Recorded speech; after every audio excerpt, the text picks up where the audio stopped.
سے حسب معرفت نعرہ صلوات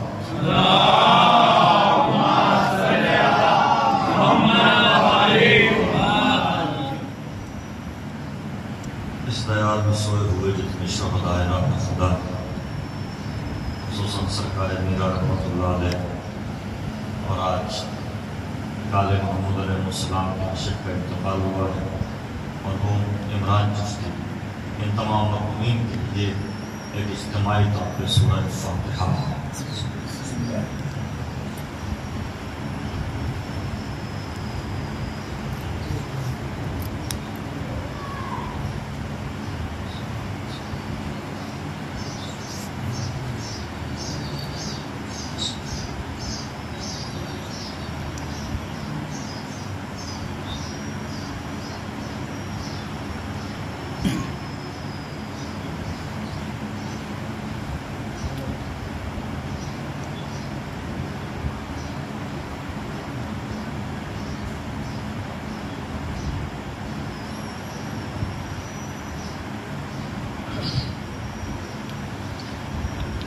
اللہم اغفر للمؤمنین والمؤمنات والمسلمین والمسلمات الاحیاء منہم والاموات، تابع بیننا وبینہم بالخیرات، انکا مجیب الدعوات، انکا علی کل شیء قدیر۔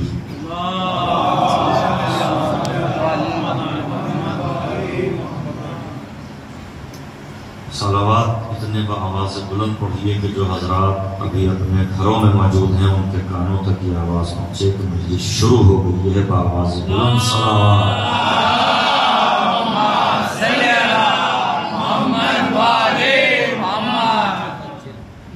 فاتحہ۔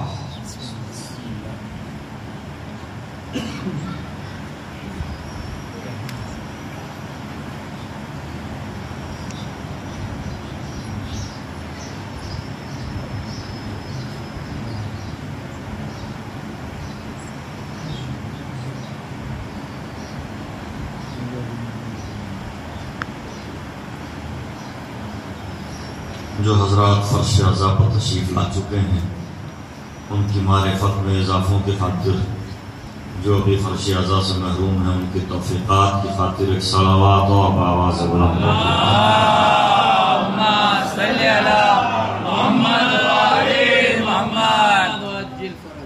اعوذ باللہ من کل رجیم وعصیم، بسم اللہ الرحمن الرحیم، الحمد للہ الذی ہدانا لہذا وما کنا لنہتدی لولا ان ہدانا اللہ، لقد جاءت رسل ربنا بالحق والصلاة والسلام على رسول الثقلین، محبوب رب المشرقین والمغربین، وسیلتنا فی الدارین، جد الحسن والحسین، ابی القاسم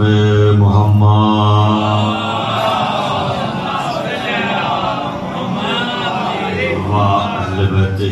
الطیبین الطاہرین المعصومین المظلومین، ولعنۃ اللہ علی اعدائہم اجمعین، من لیلنا الی قیام یوم الدین، اما بعد فقد قال حق سبحانہ وتعالی، بسم اللہ الرحمن الرحیم، وجعلناہم ائمۃ یہدون بامرنا واوحینا الیہم فعل الخیرات واقام الصلاۃ وایتاء الزکاۃ وکانوا لنا عابدین. صلوات.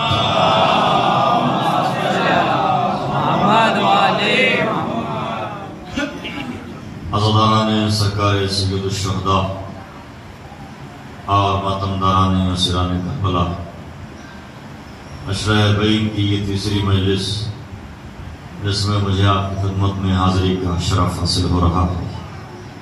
ماشاءاللہ میرے سامنے سماعتوں کے زندہ حوالے تشریف فرما ہے، بہترین پرعزم باوقار سامعین تشریف فرما ہے، اس لیے نہ آنے والوں کا کوئی ملال مجھے نہیں کرنا چاہیے، اور ظاہر ہے کہ اپنی اپنی توفیقات کے مطابق فرش عزا پاتے ہیں۔ فرش عزا پا آپ نہیں آتے، فرش عزا آپ کو بلاتا ہے۔ فرش عزا پانا ہر ایک کا مقدر نہیں ہوتا، فرش عزا پر پہلے آنا یہ ہر ایک کا نصیب نہیں ہوتا۔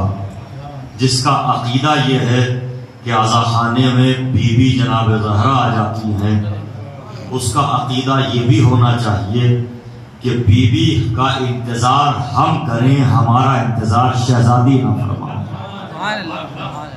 ایمان کی کمزوری کی دلیل ہی یہ ہے کہ ہم شہزادی کو انتظار کرائیں اور شہزادی انتظار میں بیٹھی رہیں، اور فرش عزا پر ہم اس انتظار میں رہیں کہ ہمیں کب جانا ہے، اور جان بوجھ کے تاخیر کرنا جرم ہے۔ بہرحال عذر و معذرت اگر کوئی معقول ہو تو وہ بارگاہ معصومین میں قابل قبول ہوتا ہے۔ خدا سب کی توفیقات میں اضافہ فرمائے، سب کی معرفت میں اضافہ فرمائے۔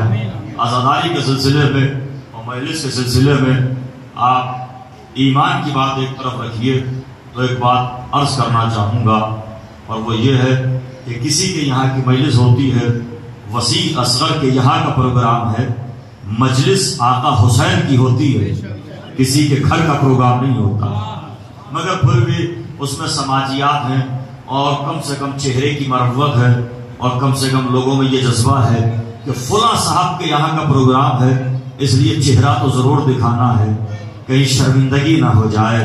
اگر نہیں جائیں گے تو چہرہ دکھانے کے قابل نہیں رہیں گے۔ یہ عشرہ اربعین کسی کے گھر کا عشرہ نہیں ہے، جن کے گھر پر ہم سب پل رہے ہیں یہ سرکار میرا کا عزا خانہ ہے۔ مجھے نہیں پتا کون سرکار میرا کا وفادار ہے، جو وفادار ہوگا کل سے ثابت کرے گا کہ کون پہلے آتا ہے اور کون بعد میں آتا ہے۔ صلوات پڑھیے محمد و آل محمد پر۔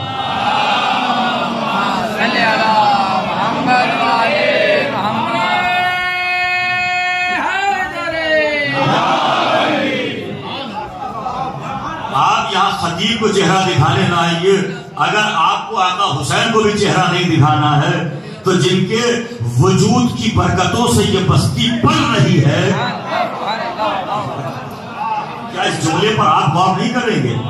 جن کے وجود کی برکتوں سے ہماری نسلیں پروان چڑھ رہی ہیں، ہمارا ماضی ان کے وجود کی برکتوں سے متصل ہے، ہمارا مستقبل ان کے وجود کی برکتوں کا رہین کرم رہے گا۔ تو یہ عشرہ کسی بندہ مومن کے یہاں کا عشرہ اربعین نہیں ہے، اس عشرے کے بانی سرکار میرا رحمت اللہ علیہ ہے۔ اب جس کی جیسی عقیدت ہوگی وہ ویسا منہ دکھانے کے لیے کم سے کم آ جائے، یہی سے پتا چلتا ہے کہ کون کتنا وفادار ہے۔ بہرحال سرکار میرا جو کہ کریم خاندان کی کریم شخصیت ہے، ان کے درباروں میں معافی کے دروازے کھلے رہتے ہیں۔ ارے یہ اس گھرانے کی کریم شخصیت ہے جس گھرانے میں معافی کا دروازہ آخری رات بھی بند نہیں ہوتا۔ اللہ اکبر، اللہ اکبر۔ اس دروازے پر مایوس ہو کر نہ آنا، کہ اس گھرانے کی کریم شخصیت ہے جن کے دروازے پر آخری رات بھی دروازہ کھلا رہتا ہے۔ دیکھنا یہ ہوتا ہے کہ صبح ہوتے ہوتے حر بن کے آتا کون ہے۔ حسب معرفت صلوات پڑھیے محمد و آل محمد پر۔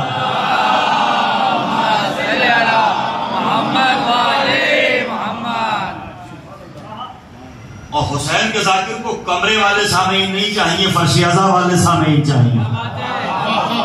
کمرے والے سامعین بھی وہی اچھے لگتے ہیں جو فرش عزا کو مجلس سننے کے لیے آئے، اس لیے کہ میں ملاقاتوں کے لیے نہیں، مجلس حسین کے لیے آیا ہوں۔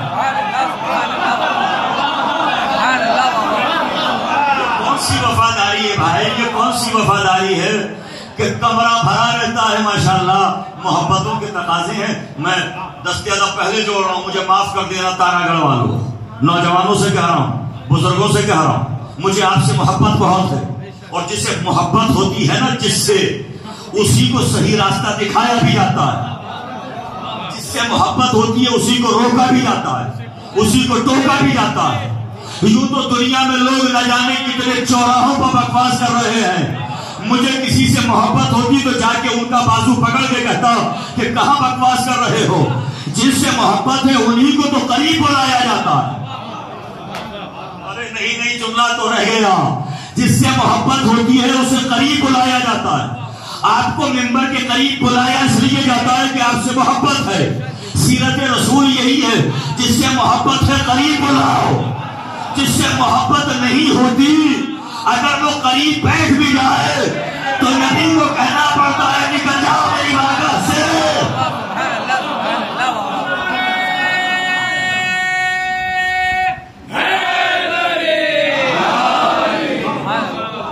بہت شکر گزار ہوں, لیکن میری بات کا غلط مطلب نہ نکالیے گا. سید کے جوڑے ہوئے ہاتھ منفی پہلو نہ نکالیے گا. میں خدمت گزار ہوں, میں خادم ہوں, میں آپ کا بھائی ہوں, میں آپ کا بیٹا ہوں, میں آپ کا عزیز ہوں. مجھ سے آپ کا تعلق ہے. تعلقات بہت لوگوں سے ہوتے ہیں, تعلق چند لوگوں سے ہوتا ہے. شعراء بیٹھے ہیں, زبان سمجھنے والے افراد تشریف فرمائے, معنویت رکھنے والے افراد تشریف فرمائے. میں تو پورے ہندوستان میں نہیں, ہندوستان کے باہر بھی مجلسیں پڑھنے جاتا ہوں, لیکن ہر بستی سے تعلقات ہوتے ہیں. کچھ بستیوں سے تعلق ہوتا ہے. کتنے نوجوانوں سے تعلقات ہوتے ہیں, کتنے جوانوں سے تعلق ہوتا ہے. جس سے تعلق ہوتا ہے اسی کو روکا بھی جاتا ہے, اسی کو ٹوکا بھی جاتا ہے, اسی کو بلایا بھی جاتا ہے. اور میں آپ کو اس بارگاہ میں بلانے کے لیے یہ ساری زحمتیں دے رہا ہوں, یہ تمہید مانگ رہا ہوں اس بارگاہ میں بلانے کے لیے, جس بارگاہ میں آنے کے لیے آب کوثر سے وضو کر کے فرشتے انتظار میں رہتے ہیں.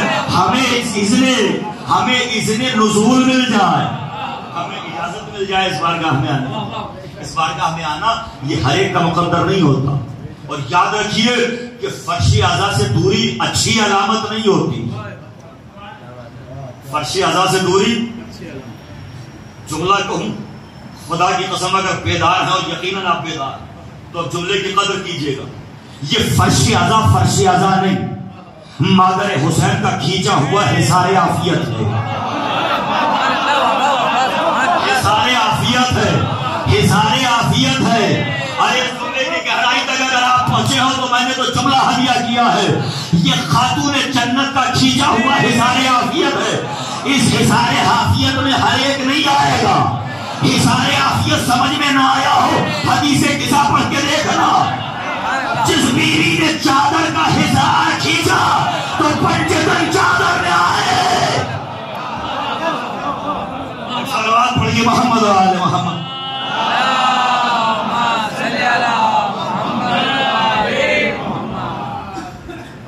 یہ شہزادیہ کونین کا کھینچا ہوا حصار عافیت ہے. جب مجلس میں آ جاتے ہو تو مجلس میں نہیں, حصار عافیت میں آ جاتے ہو. ایک بات کہوں, مجھے نہیں معلوم میرے عقیدے سے کون آواز سے آواز ملائے گا, عقیدے سے عقیدہ ملائے گا. لکھا ہے کہ فلاں صاحب کی زندگی 70 سال ہے, فلاں کی 60 سال ہے, فلاں کی 65 سال ہے. طے ہے نا زندگی کا حصہ, لیکن جتنا حصہ مجلس میں گزارتے ہو وہ زندگی میں شمار نہیں کیا جاتا. جو مجلس میں دیر سے آ رہا ہے اپنی زندگی کے لمحات کم کر رہا ہے. جتنی دیر تک مجلس میں رہو گے یہ زندگی کے لمحات اس زندگی میں کاؤنٹ نہیں کیے جائیں گے. یہ زندگی الگ سے حسین عطا کر دیتے ہیں, یہ زندگی الگ سے آل محمد عطا کر دیتے ہیں, اس لیے کہ یہ کریم ہے, ابن کریم ہے, ابن کریم ہے, خاندان کریموں کا ہے. ان کے دروازے پر مانگنے کی اداؤں میں کمی ہے, سخی کے عطا کرنے میں کمی نہیں ہے. حور بن کے آؤ, فردوس بن کے آؤ, ان کے دربار میں آؤ تو صحیح, یقین کے ساتھ آنا, شک کے ساتھ نہ آنا. اس لیے کہ تشکیک والے دروازے اور ہیں، تیقن والے دروازے اور ہیں۔ جن دروازوں سے یقین بڑھتا ہے، وہی میرا مولا فرماتا ہے شک کی عبادت سے بہتر یہ ہے کہ یقین کے ساتھ سو جاؤ، مجلس میں شک کے ساتھ نہ آنا، یقین کے ساتھ آنا۔ مجلس میں یقین میں اضافہ ہوتا ہے، ایمان میں جلا ہوتی، روح کو بالیدگی عطا ہوتی، گفتگو کرنے کے طریقے آتے، اٹھنے بیٹھنے کے سلیقے آتے ہیں۔ بس میں حسینیت میں بیٹھنے والا بالوں پر سمیٹ کے بیٹھتا ہے۔ اللہ اکبر، اللہ اکبر، ذرا جگائیے ذہنوں کو۔ حسین کی بس میں آنے والا ادب آداب سے آتا ہے، باوضو آتا ہے، سلیقے سے آتا ہے، بڑے طریقے سے آتا ہے، عقیدت سے آتا ہے، محبت سے آتا ہے، مودت سے سرشار آتا ہے، اشتعال محبت سے سرشار آتا ہے۔ بیٹھنے کا انداز الگ ہوتا ہے، طریقہ الگ ہوتا ہے۔ یہ حسین کا صدقہ نہیں ہے تو اور کیا ہے کہ ذکر حسین کا صدقہ یہ ہے جس نے آپ کو بزم حسین میں بیٹھنے کے آداب سکھا دیے، ورنہ بڑے بڑوں کو بزم پیغمبر میں بیٹھنے کے سلیقے نہیں آتے تھے۔ تاریخیں گواہ ہیں جنہیں یہی نہیں معلوم تھا کہ پیغمبر کے سامنے کتنی بلند آواز میں بول رہا ہے، بیٹھنا کیسے ہے، گفتگو کے انداز کیا، آداب کیا ہیں، انداز کیا ہیں، طریقے کیا ہیں۔ آج زاہد خشک یہ کہتا ہے، واعظ تنگ نظر یہ کہتا ہے، کیا ملا مجلسوں سے، کیا نہیں ملا ذکر حسین سے۔ جسے ملا ہے وہ ضرور بولے گا، کیا نہیں ملا۔ خدا کی قسم ہمیں سب کچھ اسی دروازے سے ملا ہے، ہمیں سب کچھ اسی بارگاہ سے ملا ہے۔ کیا ملا مجلسوں سے؟ میں ایک جگہ پر گیا، بستی کا نام نہیں لوں گا، بعض جگہوں پر سو کولڈ قسم کے لوگ ہوتے، ہمارا لائف اسٹائل، ویسٹرن کلچر، انہیں اسی بات پر فخر ہے کہ وہ مغربی تہذیب سے متاثر ہیں۔ کچھ لوگ وہ ہوتے ہیں جنہیں اس بات پر فخر ہوتا ہے کہ مغربی تہذیب سے ہم متاثر ہیں۔ ہمیں اس بات پر فخر ہے کہ ہم حسینی تہذیب سے آشنا ہیں۔ اور وہ اتفاقاً وہ صاحب جو تھے وکیل بھی تھے، ہائی کورٹ کی یا کہاں کے بڑے وکیل تھے صاحب۔ لوگوں نے کہا مولانا جی بڑے وکیل، ہم نے کہا ان کی وکالت دیکھ رہے ہو، ہم کس دربار کے وکیل ہیں یہ نہیں معلوم۔ کسی بندہ مومن کی توہین کرنا ہمارا شیوا نہیں ہے، مگر انہوں نے بات اتنی خطرناک کہی۔ انہوں نے کہا مولانا یہ 2 مہینے 8 دن روز مجلسیں ہو رہی، بدلتے کیوں نہیں ہیں لوگ؟ اچھا کمال یہ ہے کہ ساری نتیجیں ذکر آل محمد پا کے ختم کی جاتی ہیں۔ اعتراضات کے جتنے تیر ہیں سب کے نشانے پر عزاداری ہے، پریشانی لوگوں کو عزاداری سے ہے۔ آپ مجھے یہ بتائیے، رمضان میں مولانا آئے بستی میں، پورے مہینے مولانا نے تبلیغ کی، محنت کی، افطاری کے وقت دیکھا تو ہجوم نظر آیا۔ جس کا روزہ نہیں بھی تھا خدا نہ خواستہ کسی وجہ سے، اس نے بھی افطاری بہانا اس لیے ضروری سمجھا کہ کہیں ایسا نہ ہو کہ ہم مشکوک ہو جائیں۔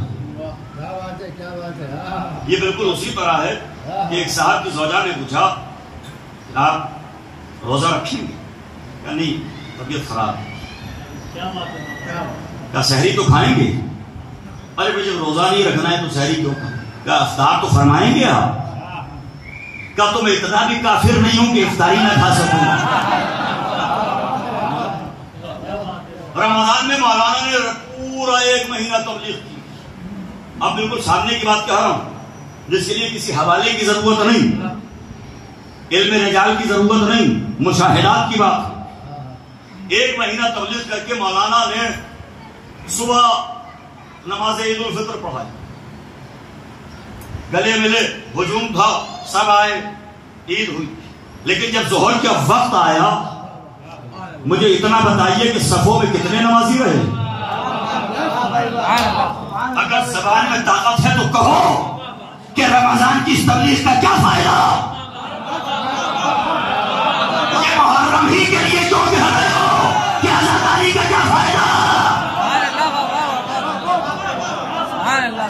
نقیض تو کہیں بھی مستبد ہو سکتی ہے، جب نقیض آپ نے بنائی ہے تو مستبد کرنے کا حق ہمیں ہے۔ انہوں نے کہا تھا نہیں، کئی باتیں انہوں نے بڑی خطرناک قسم کی کہی۔ انہوں نے کہا مولانا پہلی بات تو یہ ہے کہ آپ حضرات کی زبان میں اثر باقی نہیں، اثر ہوتا تو لوگ بدلتے۔ تو میں نے کہا اگر زبان میں طاقت ہے تو کہو کہ پیغمبر نے ابو لہب کو بہت سمجھایا، ابو جہل کو بہت سمجھایا، تو کیا مان لوں، کیا یہ بات مان لوں کہ معاذ اللہ پیغمبر کی زبان میں اثر نہیں تھا؟ میں نے کہا بات زبان میں اثر کی نہیں ہے۔ خدا کی قسم سچا واقعہ بیان کر رہا ہوں۔ بارش ہونے لگی صحن میں نے کہا دیکھیں بارش ہو رہی ہے۔ اب میں نے کہا مثال کے طور پر یہ برش پیالی جس میں آپ نے مجھے چائے پیش کی ہے، میں نے ایک بچے سے کہا کہ جاؤ صحن میں برش بھی رکھو پیالی بھی، اب رحمت برس رہا ہے، بارش ہو رہی ہے، موسلادھار بارش ہو رہی تھی۔ 2-4 منٹ کے بعد میں نے کہا ذرا اٹھا کے لاؤ۔ اب جو وہ کپ اور برش لے کے آئے میں نے کہا دیکھو گرنا نہیں چاہیے پانی۔ میں نے کہا آئیے اب کی صاحب میں آپ کو دکھاتا ہوں۔ پیالی میں 100-150 ml پانی تھا اور وہ جو تشتری تھی اس میں چند قطرے تھے۔ میں نے کہا یہ بتاؤ اپنے رحمت کے برسنے میں کمی ہوئی؟ نہیں مولانا اپنے رحمت تو ٹوٹ کے برسا، بارش تو خوب ہوئی، برسات تو خوب ہوئی، پانی تو خوب نازل ہوا، تو پھر اس میں پانی ہے کیوں نہیں؟ کہ مولانا آپ ہی بتائیے۔ میں نے کہا بات یہ ہے، جواب اس کا یہ ہے کہ چونکہ جس کا جتنا صرف تھا اس نے اتنا اپنے رحمت سے سمیٹ لیا۔ اعتراض مجلس پر نہ کیجئے، وکیل صاحب جس میں جتنا صرف ہوتا ہے مجلس حسین سے اتنا لے کے جاتا ہے۔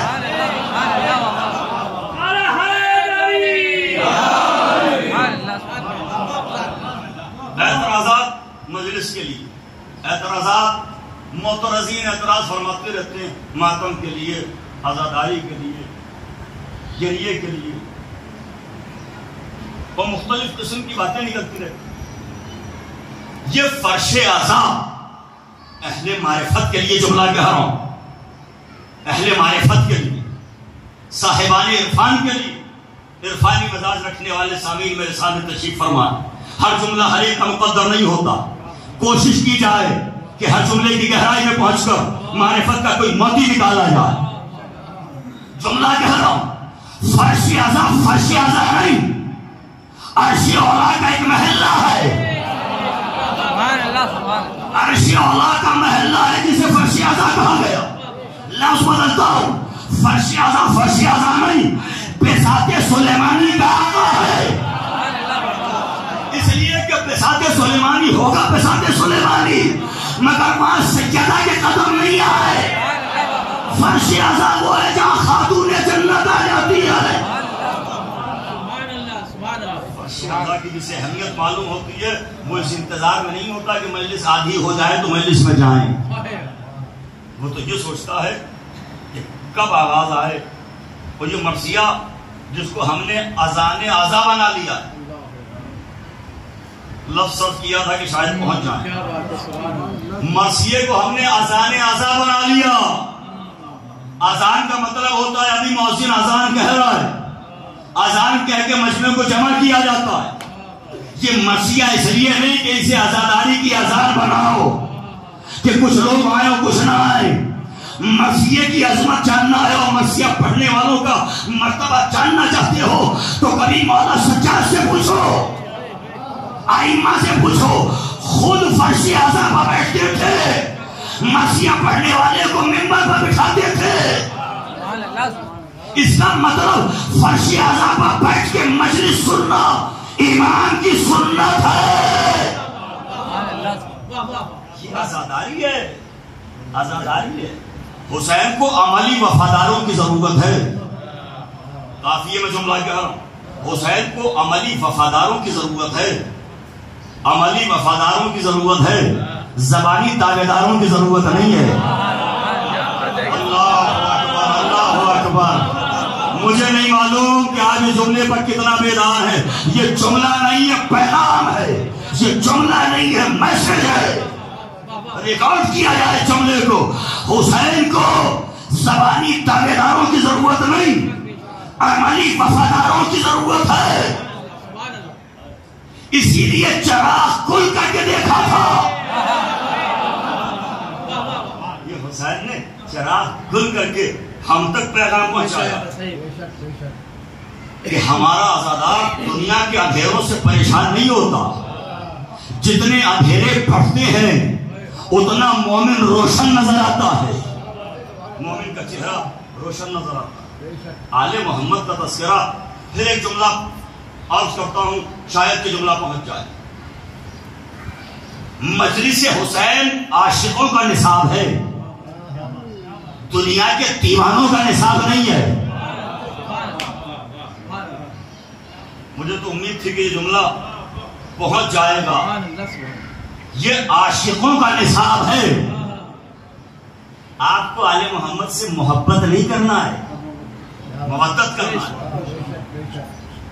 فی البدی بات آئیے، شروع ہوا ہوں آج. ذرا سا محبت کے کچھ تقاضے تھے.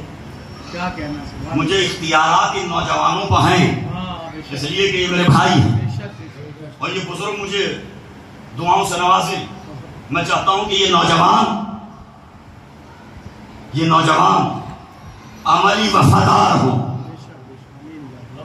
ان نوجوانوں کی نمائندگی کرتا ہوں، ان نوجوانوں سے گفتگو کرتا ہوں.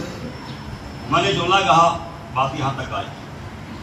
اللہ نے انسان کو اشرف المخلوقات کا تاج عطا کیا. قرآن میں ہے کہ اشرف میں نے اس کے لیے ایک اور لفظ ایجاد کی، احسن الموجودات، اشرف المخلوقات. ایک لفظ کہہ کے دیکھتا ہوں کہ کتنا بیدار ہے ہم مجلس میں. اگر یہ 14 بشری پیکر میں نہ آئے ہوتے، اس شکل میں نہ آئے ہوتے، تو یہ انسان اس لائق نہیں تھا کہ اسے اشرف المخلوقات کہا جائے. اللہ اکبر. صلوات پڑھیے محمد اور آل محمد پر.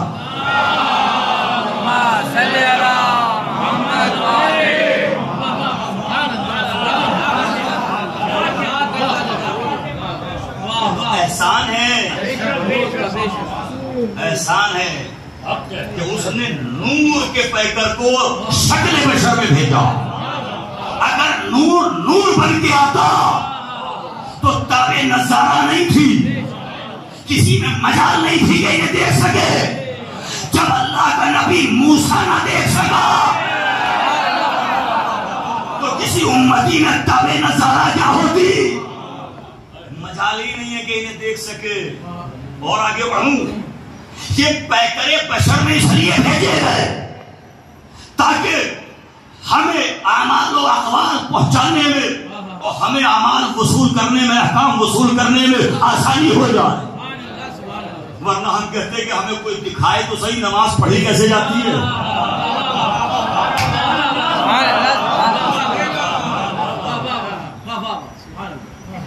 اب کچھ باتیں ہیں جو ممبر ہی کا صدقہ ہوتی ہیں. خدا کی قسم پوری مجلس ممبر کا صدقہ ہو رہی ہے. نبی نے نماز پڑھ کے دکھائی نا. پھر بھی 73 فرقے ہیں.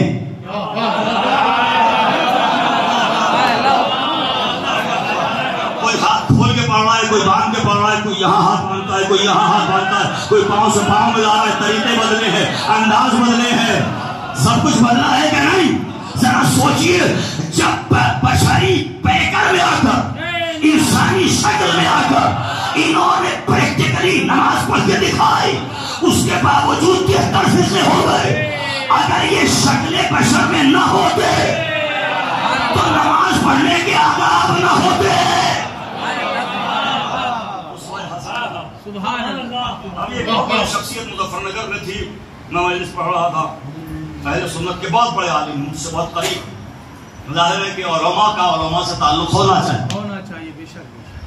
علماء کا احترام ہم اس لیے کرتے ہیں کہ عالم کا تعلق علم سے ہے، علم کا تعلق باب علم سے ہے، باب علم کا تعلق شہر علم سے ہے، شہر علم کا تعلق عین علم سے ہے. کرشمہ تھا. میں اسی انداز سے گفتگو کر رہا تھا. میں نے کہا صاحب دیکھیے یہ ہمارے مفتی صاحب یہ ہاتھ کھول کے پڑھتے ہیں, میں باندھ کے پڑھتا ہوں. سورس سب کی ایک ہی ہے, مانتے سب پیغمبر کو ہیں, مرکز و محور پیغمبر ہی کی ذات گرامی.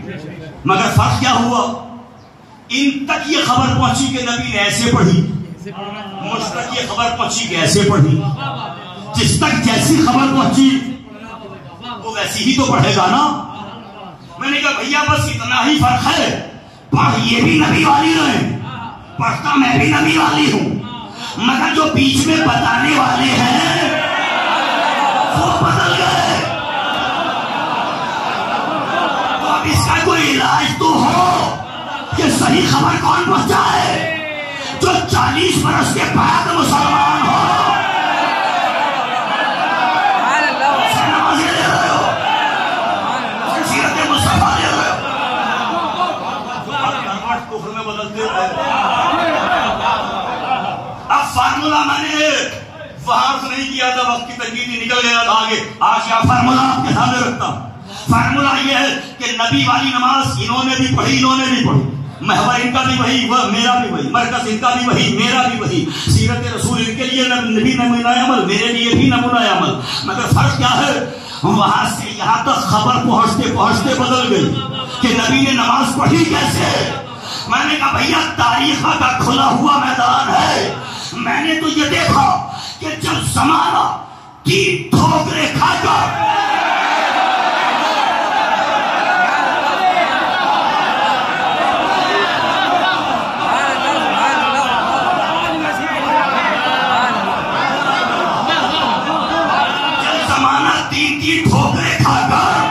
علی کے دروازے پر آیا اور علی سے کہا بیعت کیجئے, کریں گے, ہاتھ بڑھائیے, اور علی کے پیچھے نماز پڑھی گئی.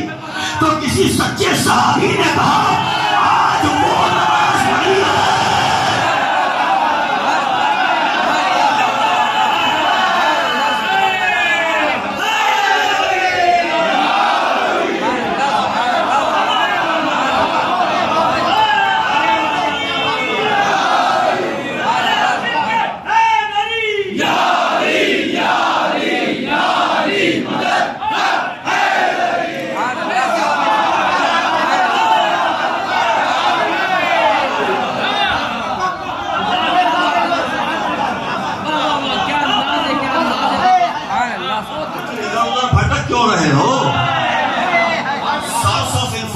صحیح تلاش کرو جو مصطفیٰ تک پہنچائے, جو عملی سیرت رسول کا نمونہ ہو. ہے نا, تو یہ پیکر بشر میں کیوں بھیجے گئے؟ اگر پیکر بشر میں نہ ہوتے تو ہم سمجھ کیسے پاتے؟ اب اس طرح کی باتوں کو آپ بیدار رکھتے ہیں. ذرا سا علمی انداز سے کچھ بات عرض کرنے کی سعادت حاصل کروں. انسان کیا ہے؟ اشرف المخلوقات. کیوں ہے اشرف المخلوقات؟ فرشتے بھی ہیں, انسان بھی ہے, جانور. آپ سنتے رہتے ہیں, مولا سے کسی نے پوچھا مولا اللہ نے فرشتوں کو بھی پیدا کیا, انسانوں کو بھی, جانوروں کو بھی, فرق کیا ہے؟ کہ فرشتوں کو عقل دی ہے, خواہش نہیں دی, اچھا نہیں ہے ان کے یہاں, خواہش نہیں ہے ان کے یہاں, انہیں روٹی اور بوٹی نہیں چاہیے, انہیں نان اور گوشت نہیں چاہیے, حلیم اور بریانی نہیں چاہیے. یہ جملہ ہنسانے کے لیے نہیں کہہ رہا ہوں, کچھ کہہ رہا ہوں, اس میں بھی کچھ کہہ رہا ہوں, اس میں بھی کوئی پیغام پوشیدہ ہے. فرشتوں کو بھوک نہیں لگتی, خواہش نہیں ہوتی, اچھا نہیں ہوتی, مگر پھر بھی 3 دن تک فاطمہ کے دروازے پر آئے.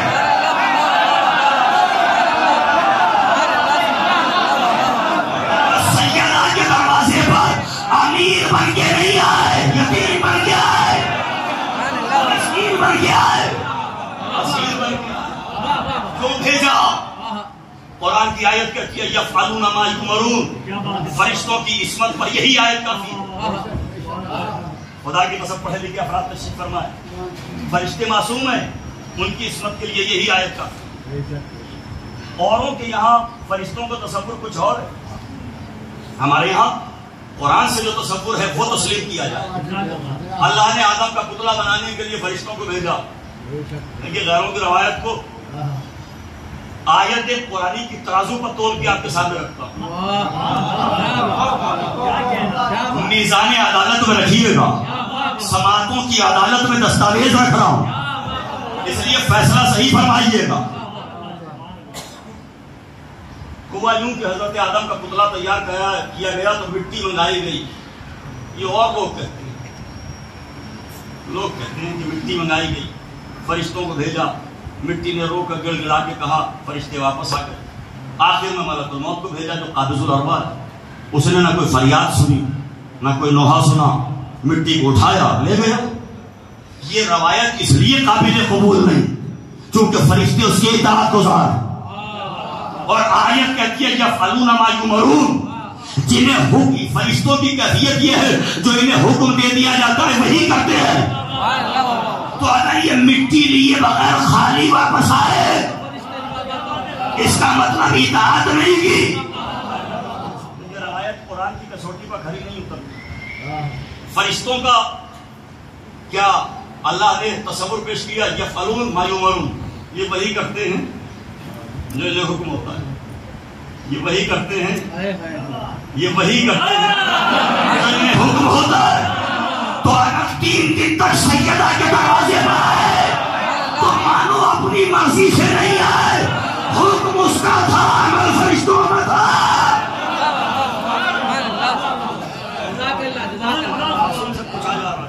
مولا فرشتے, انسان, جانور کا دیکھو فرشتوں کو اللہ نے عقل دی ہے, خواہش نہیں دی, اچھا نہیں, نفس نہیں. جانوروں کو اللہ نے اچھا, خواہش اور صرف خواہش دی, عقل نہیں دی. وہ انسان کو اللہ نے عقل بھی دی ہے.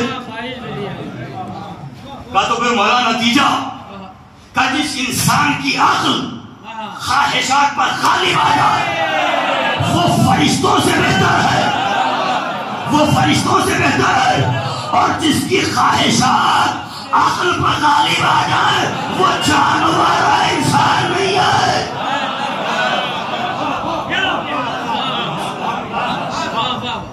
یہ معصوم نے فارمولہ دیا ہے. اب دیکھو کہ کون خواہشات کی پیروی کرتا ہے. جن فقہاء کی طرف رجوع کرنے کے لیے حدیث آئی ہے نا, اس میں یہ شرط بھی ہے مخالفاً لہوا مطیعاً لامر مولا. یہ شرط باقاعدہ ہے اور سختی کے ساتھ ہے. خواہش نفسانی کی پیروی نہیں ہونا چاہیے. تو فرشتے اللہ کی مخلوق, جن اللہ کی مخلوق, انسان اللہ کی مخلوق. انسان کو اللہ نے اشرف المخلوقات بنایا, عقل کی دولت سے مالا مال کیا. 3 جملوں میں میں پڑھوں گا, اس لیے توجہ برقرار رکھیے گا. الحمدللہ ابھی تک کوئی جملہ نظر بے اعتنائی سماعت نہیں ہونے دیا.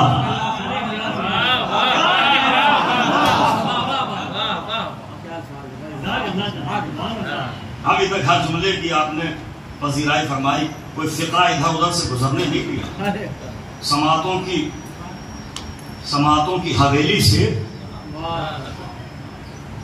کوئی جملہ ایسے گزر جائے ممکن نہیں. میں نے یہ لفظ چھوٹا کہا. سماعتوں کے تاج محل میں جملہ گونجنا چاہیے. سماعتوں کے تاج محل, خدا کی قسم. اب ذرا سا غور کیجیے, اللہ نے انسان کو عقل کی دولت سے نوازا. عقل کا لازمہ ہے علم. 3 جملوں میں مجلس پڑھنے کا وعدہ کیا. عقل کا لازمہ علم, علم کا لازمہ معرفت. جملہ بدلتا ہوں, عقل کا کلائمیکس ہے علم. عقل ہوگی تو علم ہوگا. علم کا خلاصہ ہے معرفت. 2 لفظ ہیں عرفان اور علم. علم کہتے ہیں جاننے کو, معرفت کہتے ہیں پہچاننے کو. خلاصہ انسانیت ہے عقل, خلاصہ عقل ہے علم, خلاصہ علم ہے معرفت. اور اب صاحبان معرفت کو متوجہ کر رہا ہوں, خلاصہ معرفت ہے مودت. مودت معرفت کے نتیجے میں پیدا ہوتی ہے. عرفان ہوگا تو مودت ہوگی. آل محمد سے محبت کا حکم نہیں، مودت کا حکم ہے. پہچان کے علم جاننا، معرفت پہچاننا. ہمیں آل محمد کو جاننے کا حکم نہیں. یہ تو پوری دنیا جانتی ہے کہ حسین ہیں. کتنے لوگ ہیں جو جانتے ہیں کہ حسین کون ہے. معرفت پہچان. حالانکہ یہ جملہ بھی ذرا سا وضاحت کے ساتھ کہوں، ہماری کیا اوقات، ہماری کیا بساط، ہماری کیا حیثیت کہ انہیں پہچان سکیں جن کے مقام معرفت تک پہنچتے پہنچتے جبریل کے بالوں پر چل جائیں. ہماری کیا مجال کی پہچان سکے، مگر بقدر تقاضائے بشری، جو بشری تقاضے ہیں ان کو ملحوظ رکھتے ہوئے جتنی کوشش ہماری ہے انہیں پہچاننا ہمارا فریضہ ہے.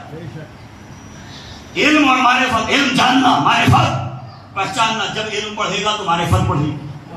علم زینہ ہے، معرفت منزل ہے. یہی وجہ ہے کہ بڑے بڑے مدرسوں میں بڑی بڑی کتابیں پڑھائی جاتی ہیں. علم تو ہوتا ہے، معرفت نہیں ہوتی. اگر معرفت ہوتی تو آل محمد کے دروازے پر آئے ہوتے.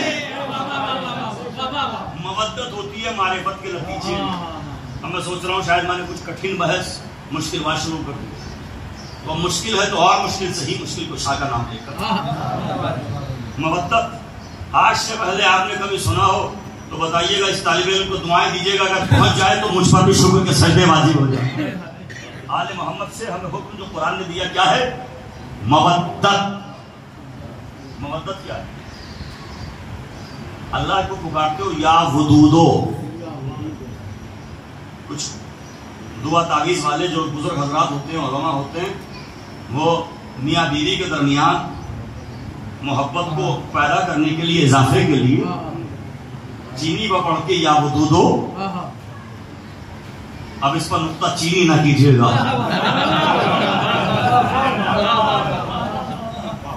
میٹھے پر یا ودودو پڑھ کر تاکہ ہاں ایک بات یاد رکھیں، جو معصومین علیہ السلام نے معاشرے کو جوڑنے کے لیے دعائیں بتائی ہیں، وہ دعائیں پہنچانا عبادت ہے. اختلاف پیدا کرانا کفر ہے. بڑی توجہ. تو یا ودود، ودود اس کا لقب ہے. ودود. اب یہ ودود بنا کیسے؟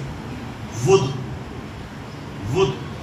اور یہ ود دال جو ہے مشدد ہے. واو دال. مشدد کا مطلب یہ ہے کہ یہ اکیلا حرف نہیں ہے. جا کے اس کی گہرائی میں، لفظوں کی گہرائی میں جائیے گا تو لفظ ملے گا وطد. واو تے دال. اسی سے بنا ود اور اسی سے بنا مودت. بات تو ابھی اس مجمع سے چاہیے. سبحان اللہ. تو اس مجمع سے مجھے چاہیے اس لیے کہ ابھی پہنچانا یہ جملہ. وطد کے معنی ود، وطد، مودت، ودود. ساری بحث سامنے آ گئی. وطد کے معنی قرآن سے پوچھو. قرآن نے کہا فَالْجِبَالَ أَوْتَادًا. اوتاد وطد کی جمع ہے. ہم نے پہاڑوں کو میخ قرار دیا. بیلنس کرنے کے لیے میخ بنایا. تو ود کے معنی کیا ہوئے؟ میخ. آج کل تو مرثیہ خان میں دیکھ رہا ہوں کہ فرشی ادا پر بیٹھ کے مرثیہ پڑھتے ہیں، ورنہ اکثر جگہوں پر ہمارے یہاں بھی ہوتا ہے. بعض جگہوں پہ یہ طریقہ ہے، بعض جگہوں پر وہ طریقہ ہے. تخت ہوتا ہے لکڑی کا. ممبر اب اس قسم کا آ گیا ہے، ورنہ لکڑی کا ممبر ہو. ممبر کو لکڑی سے جوڑنے کے لیے میخوں کا استعمال ہوتا ہے. تخت کو جوڑنے کے لیے میخوں کا استعمال ہوتا ہے. تخت بنایا، 4 پائے ہیں، پٹیاں بھی ہیں، تخت بھی اس کے اوپر رکھے، تختے تو بڑے بھی رکھے، لیکن اس میں کیل نہیں ہے. تو وہ دکھانے کا تخت ہوگا. جیسے کوئی بیٹھنا چاہے گا وہ اپنا وجود کھو بیٹھے گا. اگر چاہتے ہو کہ اس کا وجود باقی رہے تو وطد اس کے اندر ٹھوکو. اگر کیل نہیں اور میخ نہیں تو پھر اس کا وجود نہیں، وہ ہل جائے گا اپنی جگہ سے. اللہ نے کہا آل محمد سے ود، مودت اختیار کرو. یعنی محبت وہ کیل ہے جو دل میں ایسی کاٹ دی جاتی ہے زمانے کی آندھی آ جائے عقیدے میں کوئی لغزش پیدا نہ ہو. صلوات پڑھیے محمد و آل محمد پر.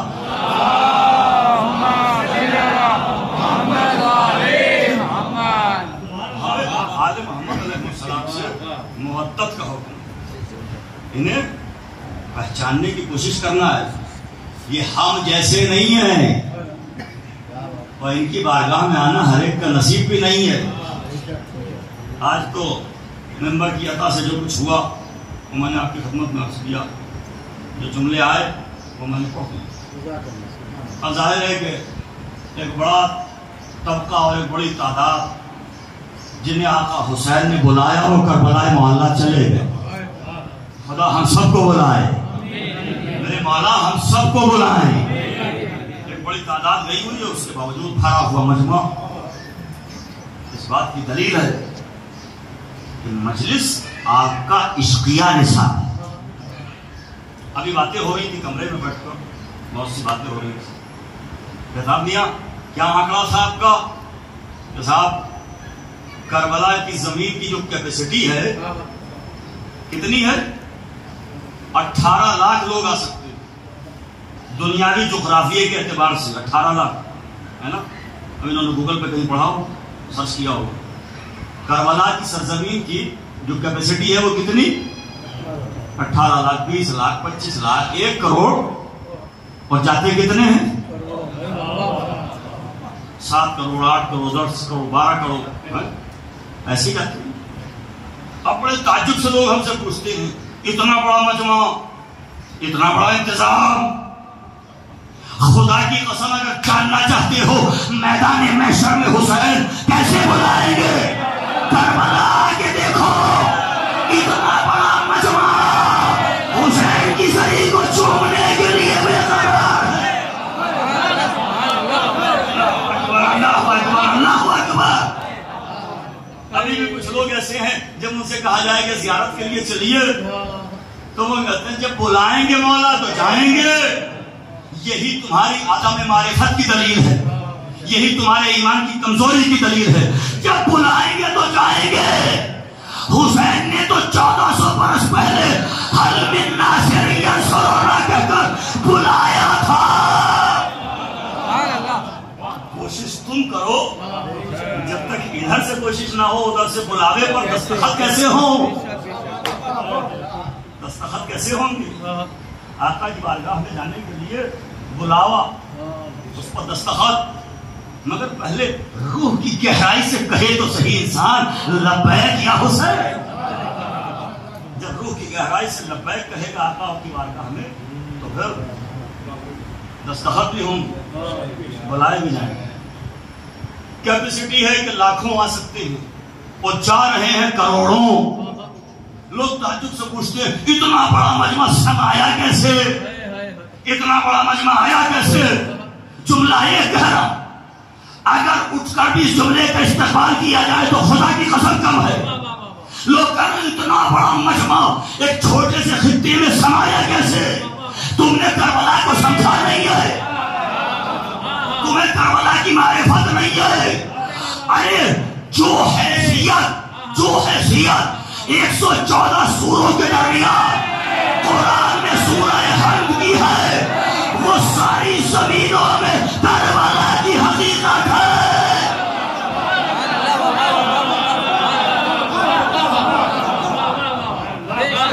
آیات کا علم سمٹ کر قرآن میں آیا, قرآن سمٹ کے سورہ حمد میں آیا, سورہ حمد نقطہ با میں آیا. کربلا کیا ہے؟ آقا حسین کی جاگیر ہے کربلا. تحفظ کعبہ کی ضمانت ہے کربلا. خدا کی قسم بہت دیر سے آپ کی آنکھوں میں آنسو دیکھ رہا ہوں. کربلا میں حسین نے بلایا تھا. 3 استغاثے ہیں کربلا میں آقا حسین. حل من ناصر ینصرنا,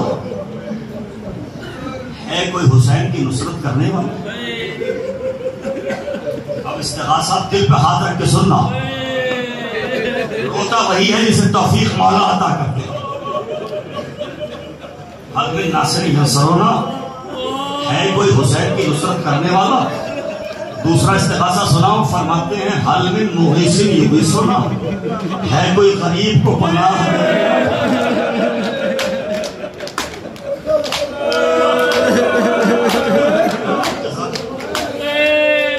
تیسرا استغاثہ یہ میری مائیں بہنیں بڑی تعداد میں آئی ہیں، خدا ان کے وارثوں کو سلامت رکھے، خدا ان کی گودیاں آباد رکھے۔ تیسرا استغاثہ سنا کر اپنے لفظوں میں ترجمہ کر دوں، حل من ذابر یذب عن حرم رسول اللہ، ہے کوئی نبی و علی کی بیٹیوں کے پردے کی حفاظت کرنے والا؟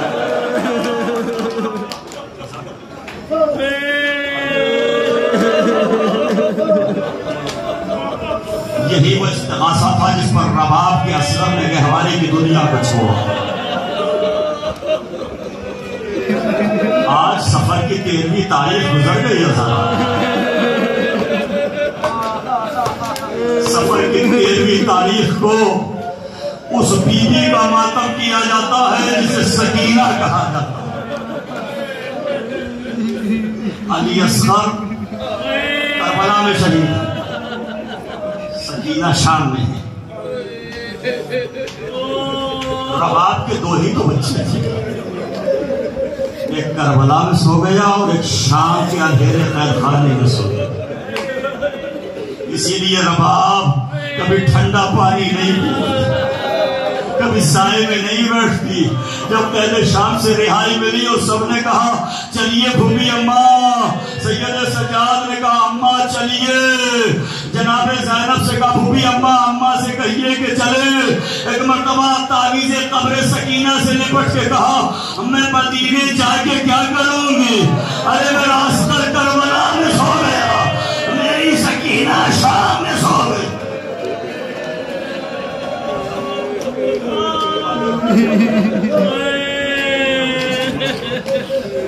فضائل میں کوئی بات کرے نہ کرے، مگر مسائل کی سوچ سے سننا چاہیے کہ جب آپ مسائل میں روتے ہیں نا تو شام کے اندھیرے قید خانے سے یہی بی بی آتی ہے، پھوپھی سے کہتی ہے پھوپھی اماں اگر اتنے چاہنے والے کربلا کے میدان میں ہوتے،